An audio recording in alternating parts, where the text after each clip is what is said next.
All right, excellent. Well, I'm excited to be having this conversation with you today, Mitzi. And just to give everyone a little background, I'll go ahead and share with them a bit about your extensive bio. So, Mitzi has been following a low carb keto diet or proper human diet for more than 7 years now. She's recently finished her master's degree in public health with a concentration in nutrition. She's currently pursuing a Ph.D. in health sciences, and her current area of research expertise is the effective use of social media in the delivery of a health intervention. Ah, that's an interesting one.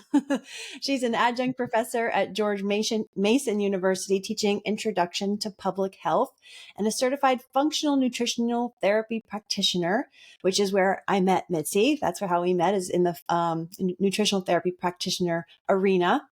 She's an experienced health coach and certified yoga teacher.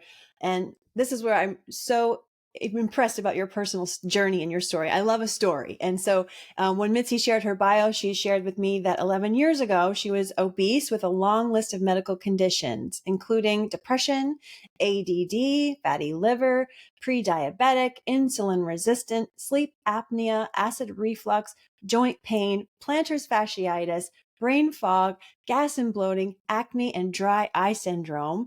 And not if that wasn't enough, in 2020, she was diagnosed with Hashimoto's and decided that it was time to have her breast plants removed. And since all that, she's seen a marked improvement in her thyroid blood markers, lost 50 pounds, and is currently on no medication. Oh, and by the way, she also works for the US Army. So thank you so much for sharing all that with me, Mitzi. I think there's so much a opportunity to relate to your story from other people, which is why I thought it was important to share all those symptoms with everybody who listens to this. So thank you so much. And if I missed anything, please fill me in. No, you didn't miss anything. As a matter of fact, I have to keep a list because after a while you forget the things you suffered from because you no longer are, you don't identify by your conditions anymore. You're just happy and healthy. And that's the goal, right? I mean, that is the goal because you have to remember what you've been through to value where you're at now. And you don't want to forget all those struggles because they make you what you are today. So yes, thanks again for sharing those with me because not everyone's willing to be vulnerable and share all that. So appreciate it. So when we talked to prep a little bit for this conversation, I thought a great place to start would be to ask Mitzi, what's one unpopular opinion when it comes to the ketogenic diet and saturated fats and this whole conversation? So what do you think, Mitzi? Number one unpopular opinion. Well, I think people focus too much on the total cholesterol number, and your total cholesterol number is really meaningless without the context of the other numbers that are related to it. So if someone says, "Oh, my cholesterol is 300 and my doctor is freaking out," I want to ask them, "Well, what's your triglyceride? What's your HDL? Let's look at that ratio. Let's see exactly what your risks are for heart health." And if the doctor is real insistent about, "Oh, they want me on a statin," I really see this is my personal opinion. I encourage everyone to do their research. I see no benefit at all for anyone taking a statin drug. I think that there is minuscule benefit, but the qualifiers for that minuscule benefit are they're not worth sharing here. Um, the other thing that is very, very important for people to realize when it comes to their cholesterol is that that HDL and triglyceride ratio, that is pretty much it identifies the risk factor. I know what I was going to say. If their doctor is still insistent about them going on a statin drug, they can ask for a CAC score, and that's your coronary artery calcium score. Okay, so And CAC. CAC, and then that really tells the tale. And Right. And I'm so glad you said that because I've had friends in conversation that are talking about, oh, my doctor's telling me I have high cholesterol. And I try as I might from what I remember from the nutrition studies, it's not my day to day where I'm advising people with things like this. But I remember a lot of stuff that, oh, yeah, red flag. Like there's more to the story than what the average doctor, physician, might have in their toolbox to really guide people with. So I try to light those fires and encourage people to do more research. So yeah, if you won't mind repeating, like, what should we be looking out for when our doctor says you have high cholesterol? Okay, well, I would ask your doctor to produce the studies that show the correlation between the high cholesterol number and risk for heart events. Most people who have heart attacks have cholesterol that would be considered within the normal range. And then here's another thing to consider. Violent criminals, a lot of violent criminals who are behind bars have what is considered very low cholesterol levels. And people who also suffer from depression also have low cholesterol levels. So, correlation doesn't necessarily mean causation. However, it gives you pause and makes you wonder. And there was a study, and I can't recall it off the top of my head, but the main gist of it is that the higher your total cholesterol number, the lower your risk for all-cause mortality. And I Mm, remember hearing I that gotta from put a pin in that. Can I put a pin in that for a second? uh-huh, So the higher your cholesterol, the lower your all-cause mortality. your risk for all-cause mortality. And I heard that from Sally Fallon Morell when I think we were in nutritional therapy training. Yeah. Yeah, yeah, that sounds right. I remember her, Sally, had so many great, her book, from the program, and had such great information around this and lots of others Mhm. topics. Okay, great. So we know that if we're being told our cholesterol is high, it's an opportunity to dig in a little further, maybe ask for that CAC, Mhm. measurement, do a little bit more research. And then, oh yeah, so this kind of, gearing towards that, cholesterol, then of course, saturated fat, dietary saturated fat. Maybe you could talk a little bit about like the myths you want to clear up around dietary saturated fat. Okay. Animal-based saturated fat, we've been told for years, saturated fat in general is bad for us. People like to give the example of, what happens to bacon grease when it sits out on your counter. Well, at 72 degrees, which is room temperature, bacon grease is going to be solid. Or like, would you pour that down the pipes in your sink? Well, no, of course not, because it would clog. And then they say, well, it's going to do the same thing in your arteries. But then I think about that for a minute and I go, my arteries are 72 degrees. I'm suffering from severe hypothermia and I have more things to worry about than whether or not the fat's going to solidify in my arteries. So I think that um, you know another way to think about it is what happens when you spill oil on the floor? It's slippery. What happens when you spill a sugar-filled drink on the floor? It becomes Sticky. sticky. Well, the same thing happens in your arteries. There you go. I like that. And I especially like it because it really illustrates for people, it's something you can hang on to. It's something you can remember. It gives you a visual. So that really helps distinguish this age old myth that we have since debunked. Many researchers have debunked this, but yet it remains. I mean, I was just doing a little research on this, the previous episode, to talk a little bit about what I had learned so far with saturated fat, because find myself having conversations about it with people where they're still under the impression that red meat equals bad, and I'm trying to gently say, actually, that's coming from 1920s, 1960s. It's, no longer true if it ever was. Yeah.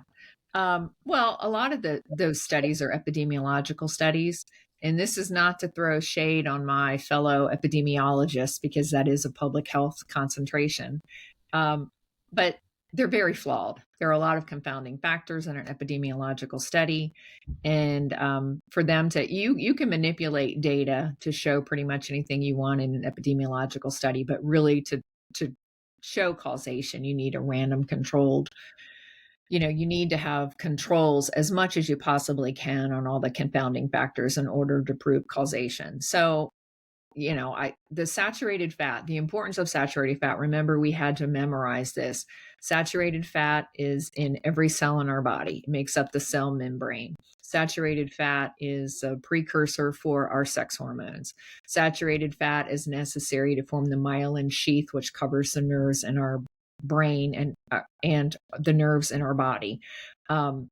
And saturated fat is necessary to make the feel good hormones, as far as, not, feeling good and not being depressed or anxious, so people don't realize exactly how important saturated fat is. And if you were to remove all of the saturated fat and all the cholesterol from your body, you would be dead. You cannot survive without that. So I don't think our body is made up of ingredients or has the ability to make things that are trying to kill us. Our Right. liver makes all the cholesterol that if we don't take in the dietary cholesterol and there's a cholesterol deficit, our liver just makes it for us. So our Right. liver is not trying to kill us.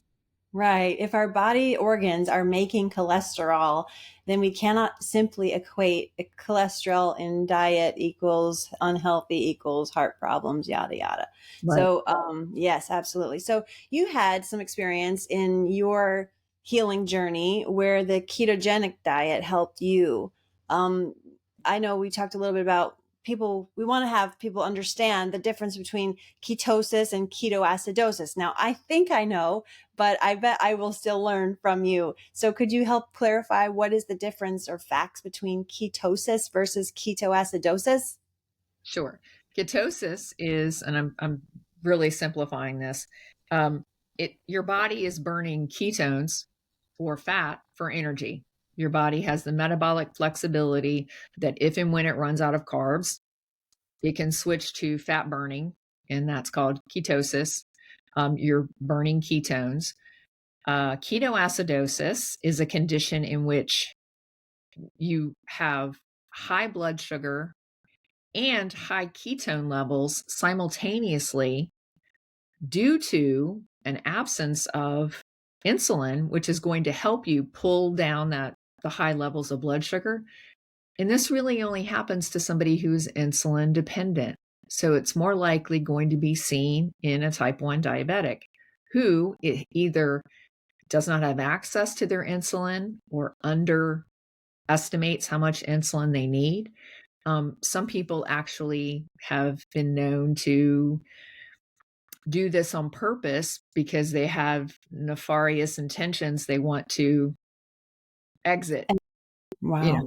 to put an end to their life because they know that can cause a deadly situation. So somebody who has a functioning pancreas, somebody like me or you, have not been diagnosed with diabetes, and we are of a normal weight and all of that, we have no danger or should have no danger or fear of ever becoming ketoacidotic. That's really something for a type 1 diabetic who, in the absence of insulin. I see. So the ketosis is what we get to if a healthy person, they go on a ketogenic diet, they get into a system of ketosis or, system. I mean, you could phrase it better than me, but they get their body into a state maybe of ketosis. And that is Mhm. generally what helps with weight loss. It's a healthy state of being versus ketoacidosis is something that is dangerous, typically only happening, like you said, with the type 1 diabetic, and it's a dangerous situation. Is that accurate? Yeah, the key is insulin dependent. It's Ins- somebody who cannot make their own insulin, and that's the only way that you're going to get a high level of blood sugar and a high level of ketones at the same time. Because if you're following a ketogenic diet, by definition, the ketogenic diet is keeping your carbs low, 20 or below, 50 or below. So you're really never going to see the blood sugar numbers spike that could get you into that dangerous level, especially Right. if you have the ability to make insulin. Gotcha. And then just since you brought up this word carbohydrates, I think there's a lot of misunderstanding around what is a carbohydrate. There's simple carbohydrates like the breads and the pastas, and there's complex carbohydrates like the broccoli and, fruits and things like that. But fruit has a lot of sugar. So in a typical ketogenic protocol, are we avoiding fruit? Okay, so here's the interesting thing about fruit. Human beings are very, very smart and very ingenious. And we found ways to hybridize and manipulate fruits to make them bigger, sweeter, more palatable, and contain more nutrition. And when I say nutrition, in the form of energy, and it's basically fructose, right? So fruits of today are different than fruits of, what Johnny Appleseed was walking around with his bag planting those apple trees. It was not the apple trees that make the apples this big. It was like the Right. sour green little apples that that he was going around planting, because those types of apples didn't exist. Same thing with bananas and even broccoli that you mentioned before. That's a man-made vegetable. We were able to manipulate a mustard plant into broccoli and cauliflower. It's all the same thing. All vegetables, all fruits are carbs. The ones that are the most keto friendly would be the berries. Strawberries are, have the most sugar in them. And the thing about berries is that berries are seasonal. They usually occur in the spring. Okay. But because again, I said humans are very ingenious, right? We have airplanes and we can have strawberries in February if we want. We can have Mm. fruit 12 months out of the year, which is not normal for us as, living in a temperate zone. We would typically see fruits in the spring and in the fall. So berries are really the keto friendly fruits. But I will tell you that every now and then, like there's little green apples like this downstairs in my kitchen. Yeah, like the size of your eyeball rather than the size of your whole head. Yeah, like they're cutting it up for my granddaughter. And will I reach over and grab one? Yes. Yeah, I will. And, one little bite of one. And I think that's realistic, but I'm not having an apple pie. Or I'm not eating 4 or 5 of them in one sitting, or I'm not eating a big tub of applesauce. So we have to keep it, you have to apply logic, because when you think about it, if we didn't have grocery stores, where would these things come from? Where would these fruits and vegetables come from? They would come from our garden, A local area, right? Farmers and and they would occur seasonally. right. So we would, we'd all, if we were eating green beans on Thanksgiving 100 years ago, it's because grandma canned them. Right. Yeah, because they weren't seasonal to the time of year. So that's so important. My favorite word lately for myself, just in my own healthy habit practice, is ancestral. I Mhm. try to think like if my ancestors did it, then it's probably okay for me. Were my ancestors having apples year round? No. So I try to that's kind of my keyword for staying on my path and how I want to eat. So that's great information. So this idea of just one more thing before we leave this fruit idea. This idea or this old saying or the old adage of an apple a day keeps the doctor away is a complete fallacy, right? Well, I think modern day apples for sure that you can end up, yeah. But I mean, I think, wasn't it Ben Franklin? I think he was on the right track. I think he had good intentions when he said that, but I don't think that it applies today, especially when the apple is this big and it's filled with sugar. Yeah. Right, right. Gotcha. Okay, excellent. All right. So, a couple other myths I thought we might bust is when it comes to weight loss, because you've had your own experience with some successful weight loss that have changed your whole life and appearance and health conditions. So, again, another myth I think that still lingers out there, not for everybody, but for many people, is if I want to lose weight, I have to eat less. Yeah. No, you don't have to eat less, and you don't have to go hungry, and you don't need to miss meals. Um, no, the one thing that I remember having the epiphany that when I added more fat to my diet, I started losing more weight, because I started out as paleo originally, just eat real food and just keep it paleo. So paleo involves a lot of foods that I no longer eat now. But once I consciously decided to choose foods that had more fat or to consciously add more fat, I realized that I was losing weight um, easier. There was less effort and I was not hungry. So fat is very satiating. Fat is very filling. Um, so you can eat a lower volume of food but a more nutrient energy dense food. Okay. Right. Because if you're having bacon and eggs for breakfast, that is a totally different nutrition profile than having a bowl of oatmeal. And at 10 o'clock in the Absolutely. morning, you're going to need to eat again because your blood sugar is going to drop from the oatmeal. And if you say, oh, but I didn't put any sugar on my oatmeal, doesn't matter, because once that you eat that, it turns to sugar as your body is digesting it. So you do not need to eat less and move more. That's a misnomer. And when you think about that, when Coca-Cola puts the label on the Coke machine that says this Coke has 170 calories, and then they tell you how many steps you have to walk off the Coke. What the idea they're trying to plant subliminally in your head is that I can just walk this off. I can just have this Coke and walk it off. What is missing from that sticker is what happens to your liver, what happens to your pancreas when you shock it with all of this sugar, what happens to your teeth, what happens to like all of those things. And it goes beyond just, oh, I'm going to have to walk an extra X number of steps or X number of minutes. It goes well beyond that, because I could eat the same amount of red meat in my body, calorie wise, and my body's not going to have the same reaction. So the eat less, move more needs to go away. It needs to be put to sleep. It just needs to go. Absolutely. It's more about, like you said, the nutritional profile of the, like the nutrients that you're getting in the food that you're eating. You know, I think a lot about how I used to eat way before I did the nutrition studies, like a long time ago. You know, I'd go to work, I'd bring my lunch, and I, you know, was maybe really into like chicken breast and broccoli, and that was healthy for me. And it sounds healthy enough for most people nowadays still, but there is an even more information we know, more learning that I've had around chicken breast, the quality of it, you know, I'm sure you could inform me even further on why would a steak be healthier than a chicken breast and broccoli? Okay, so a chicken breast is very, very lean. There's not a lot of fat associated with the chicken breast. So if you're going to have a chicken breast, it needs to come, with a fatty sauce, like maybe cook it in some butter and lemon and some capers, and add a little additional fat, or drizzle some olive oil over it to add the fat.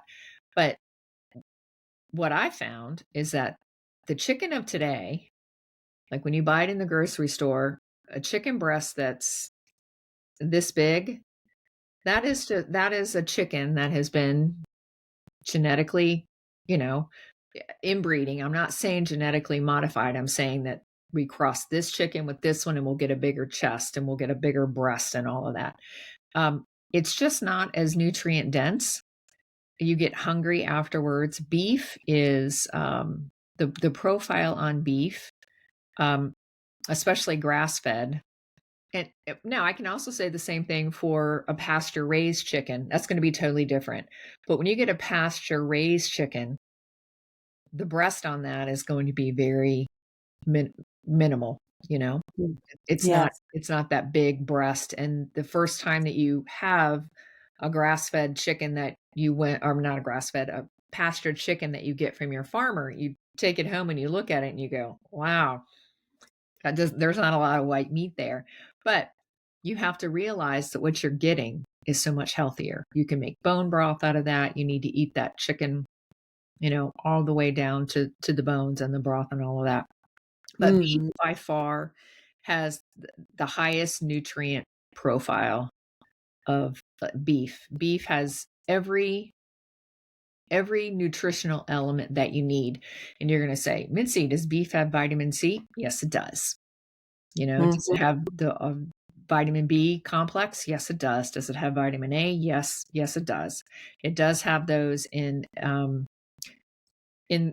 the amounts that are in proportion to the amount of beef that you're eating.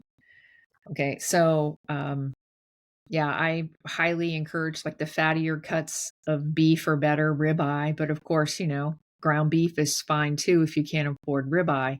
And the ground beef that's like 75-25, That's delicious. Cook, Absolutely. make a Yeah. burger, fry an egg, throw it on top of the burger and eat it. Throw some What's cheese on there. It's what's delicious. more yeah, what's more satisfying than that? And I'm glad you brought up cheese because I know that dairy and cheese is something that's keto approved generally.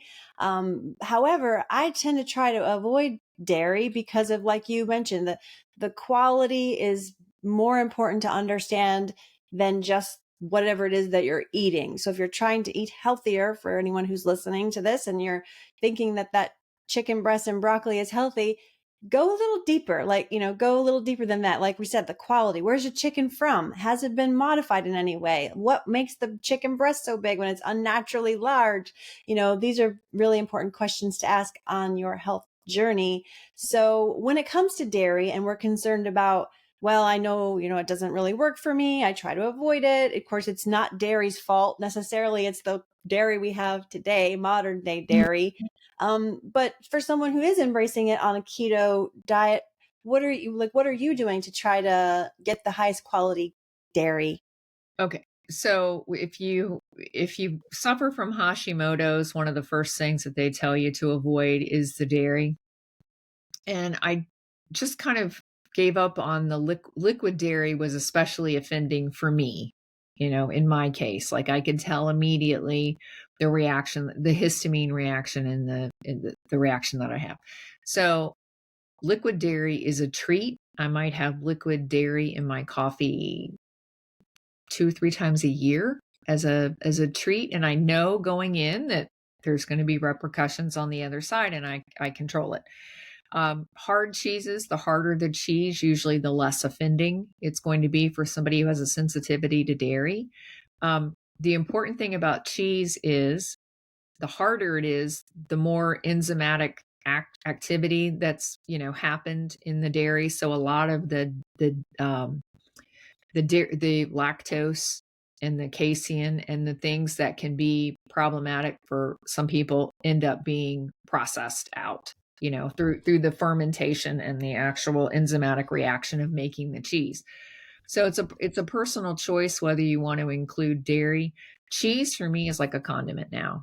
I sprinkle it on. It's a nice flavor. Where before, starting on this journey, cheese would be the whole, like, it may have been, I overdid the cheese. And I didn't find out until probably about 2 months ago that dairy contains casomorphines. Which are Well, morphine, you know what that is, right? It's a drugs. drugs, and that you can become addicted to cheese. But Ooh, the reason why this was found in dairy is the purpose of mammalian dairy is to raise a mammalian baby to adulthood. Okay. Isn't there a benefit in making sure that that baby cow or that baby human is addicted to its mother's milk yes, and wants to drink it all the time because they're right. addicted? Okay. So they can So get the nutrients and continue to grow. But as we get to adults, then we don't need that addiction anymore. yeah, that's true. We don't. And usually after about age 4, we lose our ability to digest dairy, but there is a lactase persistence gene for in humans that ended up at going to places of higher latitude. Dairy ended up being a way that they would supplement their nutrition. So those people that were able to process the dairy survived better than those who didn't. So hence, there's a huge part of the population that has the lactase persistence gene. Hmm. So you just have to figure out how it affects you as far as the dairy is concerned. Ultra processed and ultra pasteurized is really not a good idea. If you can do the research in your area and maybe find a resource for some raw dairy, buy a cow share and try the raw dairy. And it will be the difference Night and is day. night and day difference with the raw dairy. And I know that some people are concerned about the health and safety and the cleanliness of all that. But you have to think about this. Farmers, another word for farming is animal husbandry. It's like you are married to your animals. Husbandry. They picked that word on purpose. Do you think a dairy farmer, especially who is providing raw dairy locally, doesn't love and care for his herd and want his And herd to be healthy? Right? absolutely. And furthermore, is probably consuming that themselves, so they want it to be top That- quality. right. So I think Yeah. I think that there are powers that be, especially in public health. They want to tell you that raw dairy is dangerous and, be source high quality, of course. Do your due diligence.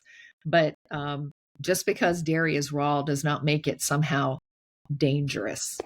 Yes. Again, a reminder that I keep telling myself and trying to keep sharing with people I speak to is that ancestry, like if we think about the ancestry before that happened, they were consuming milk and dairy without ultra pasteurization like we have now. So it's not the food, the whatever food it is that's giving you a problem, it's inherently not that food. It's a deeper story all the Mhm. time. So dig in.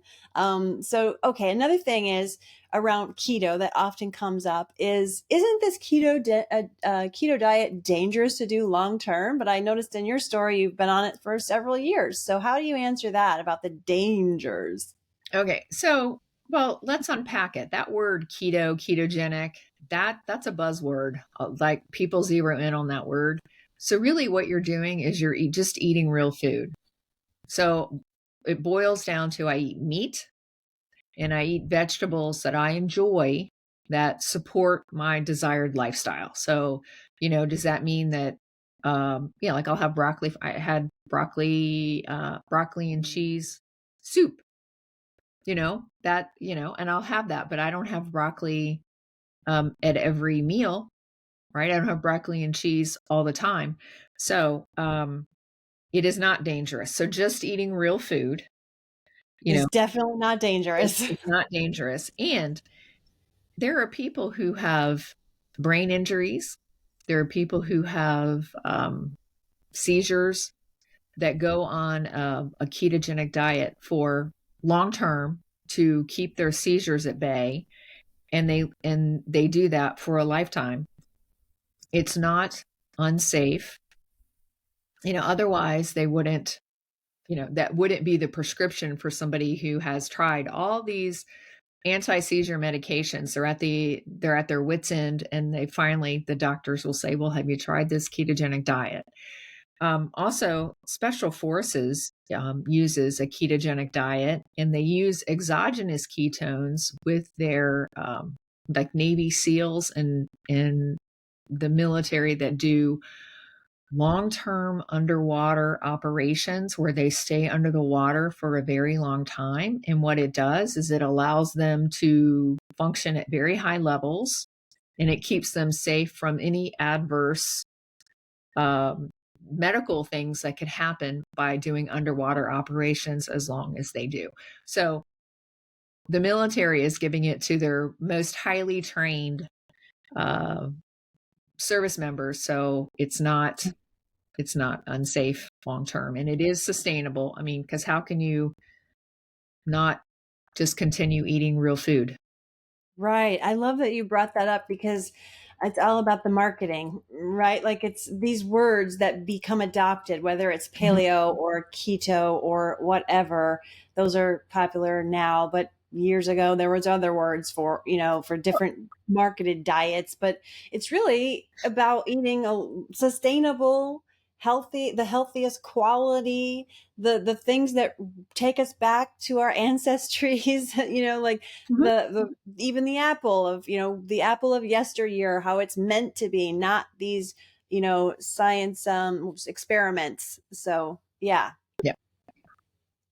Yeah. What about, so okay, so I remember when my mom was on she's been on a healing journey for some time, and there was a time where she specifically wanted to hone in on doing some keto diet Mhm. after having tried, she's probably tried 25 different ways of eating in her journey, but she did have some symptoms, and then we learned about the keto flu, like of the transition, and this is from someone who's already eating really clean. So when you hear this phrase, the keto flu, maybe you could talk a little bit about who's typically getting the keto flu? What are some of the symptoms like? How long does it last? Is it something to be concerned about or not really? Or how do you mitigate it? Okay. So the keto flu, what happens is if somebody goes from eating the standard American diet today, tomorrow they decide, okay, I'm going to track my carbs and I'm going to keep them under 20. And this is a person who is eating the standard American diet. So tomorrow they eat, meat, eggs, and cheese, and um, they limit their carbs to 20 or less. The higher the level of insulin in your blood, that signals your kidneys to retain fluid. Okay. Okay. The lower your insulin level in your blood, it sends a signal to your kidneys to release fluid. You don't have to retain it, you can release it.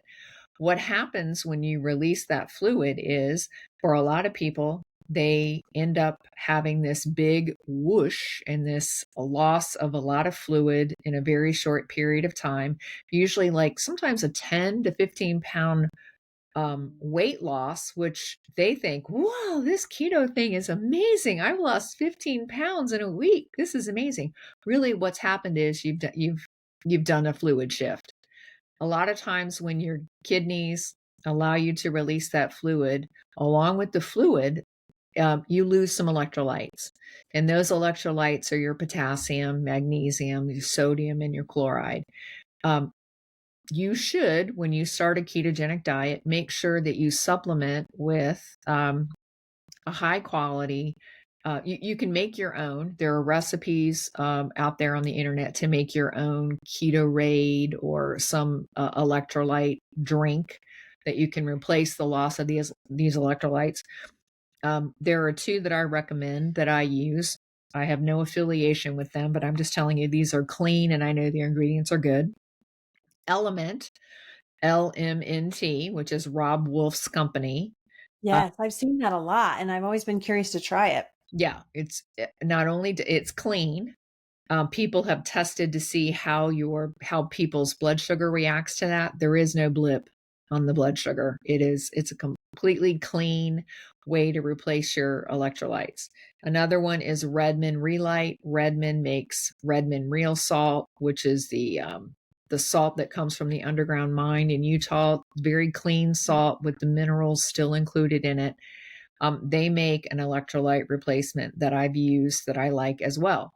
So keto flu, 99 times out of 100, is an electrolyte imbalance. Okay, so if you supplement with your electrolytes, you can head the flu off at the pass. Now, there is another thing too. If you go from the standard American diet to like having a bagel or a cereal or sandwiches and pasta, throughout the day, to cutting all of that out, your body's going to be in a little bit of a rebellion. Okay. Yeah. And your gut's going to be in rebellion too, because where's my sugar? My gut Right. bugs want to know where it is. So there is a little bit of that you can say is probably some withdrawal from the sugar, and it just doesn't feel good. Ideally, 3 to 5 days, usually you can pass. Now here's what will happen though. Keep this in mind. Somebody will be suffering, jonesing. I mean, there's no other word for it. Jonesing so bad that they'll have maybe a piece of toast or something and they'll feel better. And they'll say, oh, see, I do need carbs. But no, all you're doing is you're prolonging the inevitable. It's like somebody who is going to AA and they're having their DTs and they take a little sip and they feel temporarily better, but they're going to have to go through this all over again. So it's better to know exactly what it is, be ready to address it, and mitigate it with supplementing with your electrolytes. Now, you don't have to use these commercial ones. You can make your own electrolyte drink Yeah. at home. That's great. Yeah, great. So keto flu, yes, especially if you're going from a standard American diet, you're going to have some symptoms because your body is like, what the heck is going on here? There are ways to help smooth that transition. And if you are generally, maybe you're already on a whole foods diet or you're already leaning that way, but maybe you have your cheat days or something like that, you still potentially could have symptoms, but will they be gentler? I think that they will be less severe. Yeah, like I never experienced, because I was low carb already when I decided to do keto. I never really experienced what they were talking about until I got leg cramps from from the magnesium. So, lack of magnesium. So I started with just doing magnesium, and then I listened to Dr. Berry. I listened to some other thought leaders in the space, and I thought I'm just going to go ahead and add this add the electrolytes because I enjoy them. And that way I know, because I see exactly how much is in there. I know what I'm getting every single day, so that I know that I'm not running the risk of running low on any of them. Great, great. So we mentioned a couple supplements there, the between the electrolytes and the magnesium. Are there any other supplements that are sort of recommended to keep in mind if you're going to go into a more ancestral slash, maybe it's called keto slash whole food slash, natural diet? Well, I think that, going back to our nutritional therapy training, the whole purpose behind supplementing is to identify what you're deficient in, supplement until you become sufficient, and then you maintain it with whole food, real food, right? Ideally, that's where we all need to be. Now, foods of today grown in the NKP, it's mass produced, fence row to fence row. The nutrition in that food is not the same as it was when, say, my mother, who's in her 80s, when she was a kid. The nutrition profile is different. We may not be able to maintain sufficiency with the foods that, unless we're growing them ourselves and know what the profile is of these foods. We may need to supplement. Some of the things that in 2020, when the whole world was going through what we went through for the past 3 years, I did my due diligence and I thought about, okay, this is a respiratory thing. What supplements can I take that are going to help improve my respiratory function? I did my due diligence, and some of the things that I have that I am still taking 3+ years on is NAC, which is N-acetylcholine, I think, NAC, which is a Yes. precursor to glutathione. Right. You could just take the glutathione, but glutathione and NAC are essential for lung function and Absolutely. immune function as well. Yes. Um, I think everyone should take a vitamin D3 K2 supplement, the highest quality that you can afford and that you can find, because we don't live outside anymore. We live inside. We go outside for recreation. We do not go outside with enough of our skin exposed to get the vitamin D levels that we need. We're all deficient. There's an epidemic of vitamin D deficiency worldwide.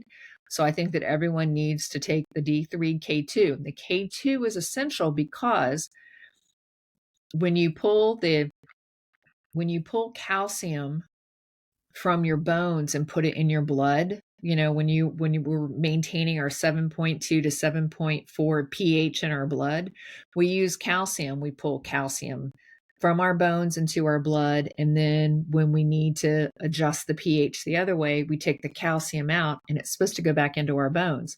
It needs an escort to get back into our bones, and it's K2. There you go. It can't get back into the bones. So where does it end up going? It can go into your kidneys and make a kidney stone. It can go into your joints and make bone spurs. How about if it doesn't? Oh, and if it's not getting back into the bones, that's leading to osteoporosis too. So everybody needs a D3K2. And I don't know if I want to go down this rabbit hole, but everyone needs to take a vitamin B complex. And just to make sure that everybody's getting the most benefit from the vitamin B complex, just make sure it's methylated. There you go. Just take it methylated, regardless of, I don't even want to bring it up because it's a whole new show, whether you Right. have the MTHFR Right. genetic mutation. And if you know what it is, you probably have it or you know of it. Um, but that mutation makes it difficult for you to methylate, to methylate, period. So if Mm, you take a B complex, just make sure it's methylated. And then, of course, I take zinc. I think I absolutely. recommend to take 30 milligrams of zinc. And if you just want to be on the safe side, say you've gone to the church bazaar and you've been there for 12 hours with hundreds of people, come home, take 90 milligrams of zinc, and then maybe do a nasal flush. I You know, like that. I like that. I was just saying how, this is the time of year where many people get sick. I don't typically get sick, but when I go around public places, there's a potential of someone sneezing, like you could pick something up. So I think zinc is a great thing to always have on hand. Quercetin is another one I always like to keep around, is just to have that preventative, that little immune, support in case you're in these kinds of situations. So awesome, awesome recommendations there, Mitzi. And of course, I would be remiss if I didn't say that for anyone looking for some of those supplements, you could go to ngvitamins.com and check them out, check out our options there. And before we close, I want to ask you, is there anything else that we may have missed, or something burning desire you might have to share with people? uh, I'm looking at my list. I don't know. I don't. Well, just keep in mind correlation does not equal causation. So when you see a headline that says something, studies show that ABC, leads to XYZ. Well, you need to know the method of the study. You need to understand what it is that they're trying to say. Don't let these headlines scare you. Don't be afraid to do your own research and to look further, and don't let the public health, bless those people. They're trying to do the best that they can, but I don't think they know what you and I know. Or they know what you and I know, but they can't say it. For whatever They reason. can't say it because they're public health, and that is usually, there's a guideline and a protocol that you follow, and we don't want you going off the reservation with that. Yeah. And for anyone who's worked in a corporate environment, I can't imagine you can't relate to that. There is something there with the whole groupthink or whatever. Like you said, that's another episode. Maybe we'll get there someday. It is. Yeah. But so, okay, Phil, well, thank you so much. Like I said, I was looking forward to this. I think we covered a lot of valuable ground. Hopefully it's helpful. Now, if people would like to reach out to you or find out how to learn more about your journey or what you're doing, is there a way for them to do that? There is. You can find me on Facebook. It's nothing fancy. It's you just look up my name. Mitzi Wilkinson is my maiden name. Champion is my that's my name now. You can find me there. I'm also a Ph.D. proper human diet coach for Dr. Ken Berry. So if you are familiar with his platform, you can find me there. But I'm always on Monday nights when he does his YouTube, so I'm on there. You can find me on his YouTube on Monday night. Oh, cool. What time is that? 8 o'clock. 8 o'clock No. Eastern. They changed it 7 Eastern because of the baby. Yeah, 7. Oh, okay. Yeah. Good to know. I'll have to check that out myself. So 7 p.m. Eastern, Monday nights with Dr. Ken Berry. Mitzi will be there for anyone who'd like to connect with her Yeah. further. Well, I'm moderating on there, so you can always find me. Like if you send me a message, I'll see it. Yeah. That's awesome. I love it. Okay, cool. Well, thanks so much, Mitzi. I really appreciate it. And for all those who may tune into this, thank you so much for listening. Thanks. It was great.